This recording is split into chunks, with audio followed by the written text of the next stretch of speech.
Business diagnosis झालं तिथे. तर तिथे एक आय ओपनिंग पॉईंट होता माझा. पण काही गोष्टी अशा होत्या की ते मला फायदा देत नव्हते. पण माझ्या त्या व्हिजनवर मी चालू ठेवले. पण ॲक्च्युली ते पैसे मला देत नव्हते. ॲक्च्युली जिथून मला जास्त पैसा येत होता ते पैसे मी तिकडे वापरत होतो आणि ते चालू ठेवले. ह्या कोर्समध्ये आल्यानंतर मला कळलं की काय महत्त्वाचं आणि काय नाही ते. माझं शिक्षण फूड टेक्नॉलॉजी झालं आहे, पण मला बिझनेसबद्दल म्हणजे कसं करतात ते घरगुती पद्धतीत माहिती होतं. की सिस्टीम कशी आणायची बिझनेसमध्ये ते याच्यातूनच समजलं या कोर्समधूनच. जॉईन झाल्यानंतर 27,000 रुपये फी जी खर्च केली त्याचे 27 लाख होतील याची आम्हाला हे झाली. त्याच्यानंतर 5-3-2चा फॉर्म्युला आम्ही अधूनमधून वापरतो, तो रोज वापरला पाहिजे. त्याच्यात सेल चांगला जनरेट होतो. मी सगळ्यांना सांगू इच्छितो की 5-3-2चा फॉर्म्युला आहे तो जबरदस्त आहे. की मार्केटिंग किंवा HR किंवा सेल्स कसा वाढवायचा किंवा वर्षाचं नियोजन किंवा महिन्याचं नियोजन कसं करावं ह्या गोष्टीवर चांगल्या प्रकारे एक ज्ञान मिळालं. किंवा बिझनेसमधले पैसे कसे इन्व्हेस्ट करायचे, कसं बाकीच्या गोष्टीत ॲड करायचे किंवा कामगारांना कसं मॅनेज करायचं किंवा त्यांना कसं काही गोष्टी सांगायच्या ह्यावर खूप चांगल्या प्रकारे एक ह्या कोर्समुळे आम्हाला एक मार्ग मिळाला. बरोबर मला वाटायचं सक्सेसफुल व्यवसाय म्हणजे संध्याकाळी घरी जाताना आपल्याला एक 25-30 हजार रुपयाचा टर्नओव्हर मिळतोय म्हणजे तो सक्सेसफुल.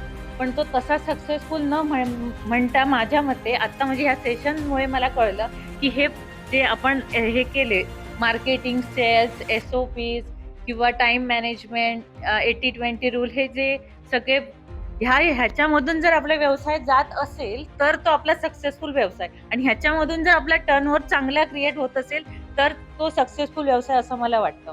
आपल्याकडे जे माणसं वर्किंगला असतात त्यांचं प्रॉपर एक्स्ट्रॅक्शन कसं, हे एक मला मेन मुद्दा समजला की त्यांचं एक्स्ट्रॅक्शन होण्यासाठी त्यांची कामं काय आहेत ती आधी आपल्याला समजली पाहिजे. ती कामं समजली की आपल्याला त्यांना कशी कामं दिली पाहिजे किंवा काय एक्स्ट्रा त्यांच्याकडनं करून घेतलं पाहिजे हे समजतं. व्यवसाय सुरू करतो आणि मग त्याच्यातल्या अडचणी येत जातात आणि त्याच्यावर आपण मात करण्यासाठी म्हणून एखादं काहीतरी करावं असं विचार करून हे मी सुरू केलेलं. पण हे सुरू करताना नंतर असं लक्षात आलं की ह्याच्यामधनं आपण खूप काही घेऊ शकतो.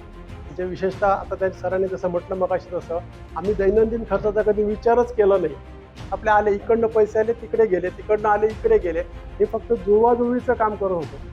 पण ज्यावेळी इथे मी ऐकलं, सगळं बघितलं, त्याच्यानंतर असं लक्षात आलं की अरे आपण हे खर्च करतोय ना, हे सगळे अननेसेसरी खर्च करतोय आणि धंद्यासाठी खर्च कमी करतोय.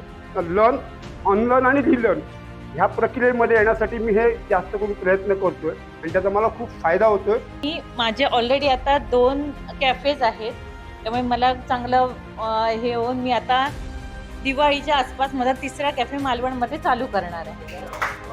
हे याचं पूर्ण श्रेय मी या सेशनला देते. म्हणजे एंटरप्रेन्योर 2.0 म्हणजे हे आता एवढं झालं. मी आता हल्ली एक 5-6 महिन्यापूर्वी म्हणत होते की 5-6 बिझनेस आमचे दोघांचे मिळून आहेत, आता बस झालं, हे आहे ते व्यवस्थित करायचं. पण आता असं नाहीये. हे जर प्रॉब्लेम आपण सॉल्व्ह करत असत तर थांबायची काही गरज नाही असं मला वाटतंय की आपण ह्याच्यामध्ये अजून पुढे पण जाऊ शकतोय.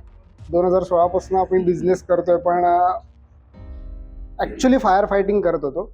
मी अजूनही करतो, पण आता फायर फायटिंग थांबवायचं असेल तर काय करायचं हे आम्ही या एंटरप्रेन्योर 2.0 मध्ये शिकलो करतोय. माझा मुलगा सुद्धा MBA झालेला आहे.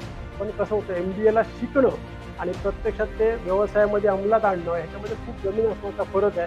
हे तो ज्यावेळी इथे आला त्यावेळी त्याला कळलं आणि ते आता आम्ही दोघं मिळून करतोय. आणि हे तुम्ही सर खरंच ईश्वरी काम करताय.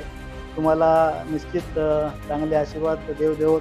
असा पूर्ण पॉवर पॅक जसा तुम्ही पहिलं सांगितलं होतं त्या प्रोग्राममध्ये तसा पॉवर पॅक प्रोग्राम आहे.